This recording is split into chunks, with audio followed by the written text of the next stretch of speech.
Les membres du Conseil national de la transition ont procédé ce mercredi à l'examen et à l'adoption du projet de loi portant attribution, organisation et fonctionnement de l'autorité de régulation du contenu local. Les enjeux relatifs aux dits textes ont été dégagés par les conseillers nationaux, mais également le gouvernement à travers le département concerné par cette loi. Plus d'explications avec Omar Sow. Ce sont des travaux en séance plénière qui ont été consacrés à l'examen avant adoption du projet de loi portant attribution, organisation et fonctionnement de l'autorité de régulation de contrôle du contenu local. L'adoption de cette loi permettra à notre pays de disposer d'une autorité de régulation qui va désormais veiller au respect du contenu local dans les différents projets, ce qui aura un impact sur l'emploi et sur l'amélioration des conditions de vie des populations. Au titre des recommandations, nous invitons le gouvernement à initier un projet de loi portant modification des dispositions des articles 6, 7 et 27 de la loi du 22 septembre 2022 portant contenu local de la République de Guinée aux fins d'harmonisation telles qu'indiquées ab initio. Au regard de l'ensemble de ces considérations, Monsieur le Président, Mesdames et Messieurs les conseillers, la Commission Constitution, lois organiques, administration publique et organisation judiciaire vous invite à réserver au présent projet de loi un vote favorable. Je vous remercie.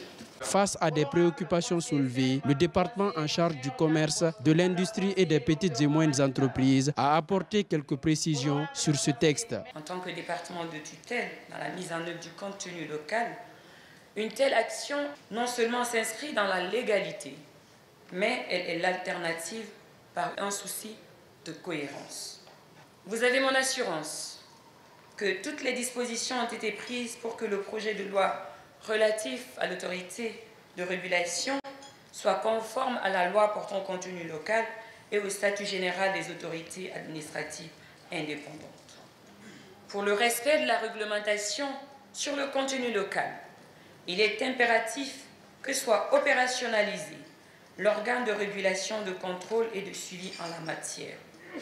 En effet, les modalités d'application du contenu local dans notre pays ont souffert de l'absence d'un organe central de régulation, mais aussi de contrôle.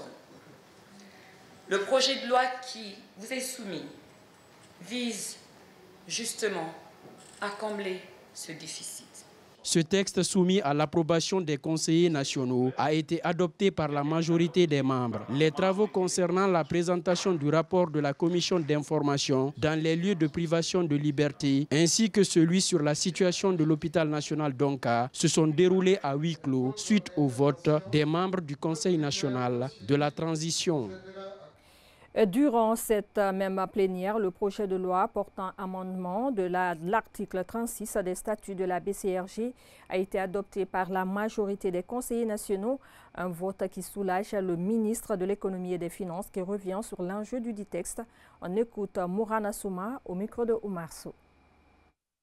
Les relations entre l'État et la Banque centrale, c'est des relations de confiance qui permettent donc à la Banque centrale de donner à l'État une ligne de financement qui doit être remboursée conformément aux exigences, aux dispositions contenues dans les statuts de la Banque centrale et conformément aux textes régissant la gestion des finances publiques, que ce soit la LOLF ou que ce soit le règlement de gestion budgétaire et la comptabilité publique. C'est une ligne de financement qui peut ne pas être atteint, qui peut ne même pas être utilisé. C'est une ouverture qui permet à l'État d'améliorer les conditions d'exécution du budget de l'État au titre de 2024. Ceci nous permettra de faire face davantage à beaucoup plus de dépenses d'investissement en faveur de nos concitoyens, à faire face à d'autres types de dépenses, à permettre de concilier la cadence entre le niveau des encaissements et le niveau des décaissements.